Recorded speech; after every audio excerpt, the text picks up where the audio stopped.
Então, a gente tem o balancinho que nós vamos fazer para um leito fixo ou para um PBR.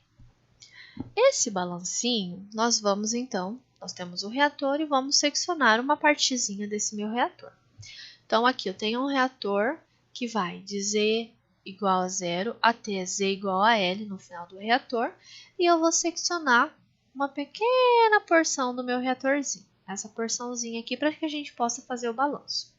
AC vai ser a área da superfície transversal ao fluxo, então vai ser, né, a área transversal. A gente vai entrar F de A em Z ou WA, tá? WA, o fluxo WA em Z, e sai WA em Z mais ΔZ, multiplicado pelo AC para que a gente tenha as unidades de mols por segundo. Então, quem entra? Entra AC vezes WA em Z. Então, entra aqui. Quem está saindo? Está saindo AC vezes WA o fluxo em Z mais ΔZ. A taxa de formação de A, ela vai ser dada por quem? Ela vai ser dada por RA'. Então, a gente tem como unidades mol, grama por segundo.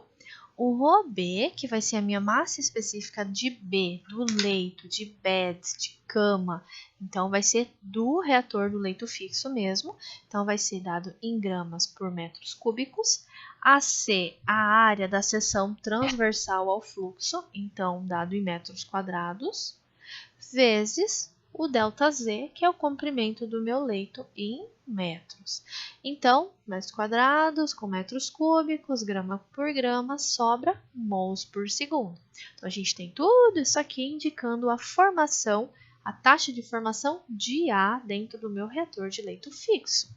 Então, o que nós vamos fazer? Nós vamos pegar, dividir todo mundo por AC vezes ΔZ. Vamos tomar o limite para quando ΔZ vai tender a zero e nós vamos obter essa equação linda e maravilhosa. Então, assim, aqui a gente tem, né, o nosso fluxo de A na direção Z. Esse fluxo pode ser dado por essa equação, que a gente já falou dela antes, e essa equação do fluxo ela vai levar em conta quem? A parte difusiva e a parte convectiva, ou seja, a parte de escoamento de massa fluida. Essa parte convectiva aqui, né, que a gente chama de B de AZ, ela também pode ser dada como U, que é a velocidade, vezes a concentração no seio do fluido. Então, vai ser U vezes a concentração de AB. Então, substituindo, né, isso daqui sendo U de C de AB, então eu vou pegar esse W de AZ e vou substituir na minha equação que a gente acabou de determinar.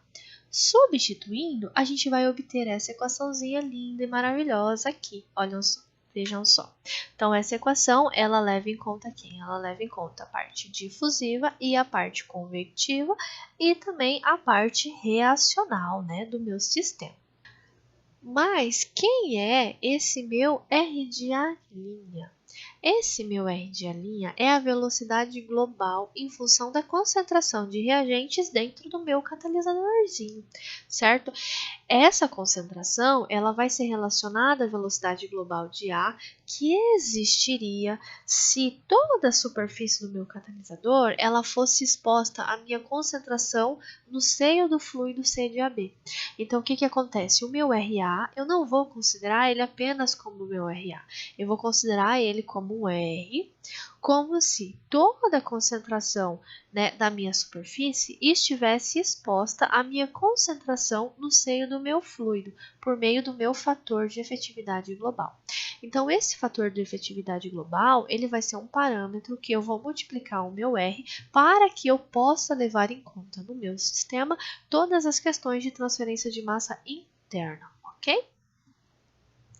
Então, eu sei que o meu menos R de AB é a mesma coisa que o quê? É a mesma coisa que o R de AB duas linhas, ou seja, ele em termos de metros quadrados, multiplicado pela a minha área, metros quadrados por grama do meu catalisador. Então, o meu R de AB é a mesma coisa que o K duas linhas do C de AB, multiplicado por S de A. Então, eu achei o meu menos R de AB. Eu sei que o meu menos R de AB, eu vou multiplicar por quem? Pelo meu fator de efetividade global e vou encontrar o meu menos RA'. Então, substituindo, o meu menos RA vai ficar como? Vai ficar o meu fator de efetividade global vezes o K duas linhas SA vezes a concentração do C de AB. Vou pegar esse menos RA e vou substituir lá na equaçãozinha, certo? Do meu balancinho que a gente está fazendo para o reator de leito fixo. Então, vai ficar essa equação. Mas essa equação aqui a gente está levando em conta, né, a difusão, a convecção, a reação, a reação catalítica em si, certo? Igual a zero. Então, essa equação ela vai descrever, a princípio, o escoamento e a reação apenas para a primeira ordem em leito de recheio, ou reator de leito fixo, ou PBR, tá? Por que de primeira ordem? Porque eu considerei aqui que ele era K de A, né? Bonitinho. Ah, é segunda ordem, coloco um 2. Ah, terceira ordem, e assim por diante. Fica a critério do freguês aí, ok? Um caso especial, então, é de que quando a vazão do fluido através do leito é muito, muito grande. Então, se a vazão ela for muito grande, a gente vai desprezar a porção da difusão axial, ok? Então, esses camaradinhas aqui, eles demonstraram que a dispersão axial em leito fixo pode ser desprezada quando essa relação ela for satisfeita, ok? Só quando essa relação for satisfeita. Então, assim, a gente tem a nossa equação aqui, maravilhosa, ok? Então, nós vamos pegar essa equação e vamos trabalhar nela até que a gente possa encontrar a conversão, né, no meu leito fixo.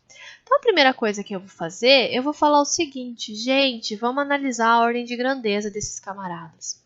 Eu sei que a dispersão axial, vamos desprezá-la. Por quê? Porque ela é muito menor do que a convecção forçada. Eu não estou passando um fluido dentro do meu sistema.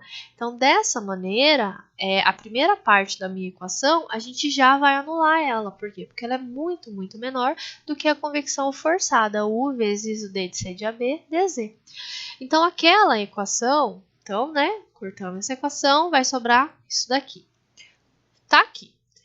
Sobrou isso daqui, o que eu posso fazer? Eu posso integrar. Então, eu vou integrar nas condições de contorno, quando C de AB é igual, quando Z é igual a zero, C de AB é igual a C de AB zero. Quando Z é igual a Z, C de AB é igual a C de AB. Integrando aquela equação, eu vou encontrar essa equaçãozinha aqui, ok? Rearranjando aquela equação, sabendo que C de AB é igual a C de AB zero ou menos X, rearranjando todo mundo, eu vou encontrar aqui na saída do meu reator, em Z igual a L, eu tenho essa minha conversão. Então, essa minha conversão é uma conversão para reator de leito fixo. Vocês podem ver que ela vai ser uma relação de quem? Do fator de efetividade global, da massa específica do leito, do K duas linhas, ou seja, ele é para o RA duas linhas, que é dado em metros quadrados, a área, o comprimento do leito e a velocidade, né, com que o meu fluido está passando. Aqui a gente tem uma tabelinha de condições limitantes. Então, a gente tem aqui tipo de limitação, difusão externa, difusão interna e reação na superfície. Então, aqui nós temos os parâmetros velocidade, tamanho de partícula e temperatura. Então, a gente tem o seguinte, se eu tenho uma difusão externa, por exemplo, o meu RA ele vai variar como? Ele vai variar como U elevado a meio. Diâmetro da partícula, dp elevado a 3 meios. Se eu tiver difusão externa, a minha temperatura ela vai variar linearmente com o meu RA. Enquanto que a difusão interna e reação na superfície, a gente vai ter, eles serão independentes da velocidade, lógico, né? Por quê? Porque eu tenho difusão interna, eu não tenho mais aquela velocidade do meu fluido passando, né? Não tenho mais aquela questão convectiva que a gente tinha na difusão externa, tampouco na reação na superfície, ok? Já tamanho de partícula eu vou ter ele vai variar com a difusão externa e vai variar com a difusão interna. Tanto que, nessas duas situações, a gente mexe no tamanho de partícula para que a gente possa controlar, né, a influência da difusão no meu sistema. Já a reação na superfície, o meu RA é independente do tamanho de partícula. Por quê? Porque é na superfície, naquele ponto local, naquele sítio ativo. Então, ele é independente. Já a temperatura ele vai ser o quê? Ele vai ser linear com a difusão externa, mas ele vai ser exponencial na difusão interna e na reação na superfície, sendo que na reação na superfície ela vai ser um exponencial em ordem de grandeza muito maior. Por quê? Porque na reação na superfície a gente vai ter energia de ativações envolvidas muito maiores em ordem de grandeza do que a difusão interna, ok? Então é uma tabela muito interessante que mostra como a velocidade, tamanho de partícula e temperatura, né, variam com o RA, como o RA varia com esses três parâmetros, quando a gente tem os tipos de limitação: difusão externa, difusão interna e reação na superfície. Ok? Muito obrigada e vamos resolver um exercício?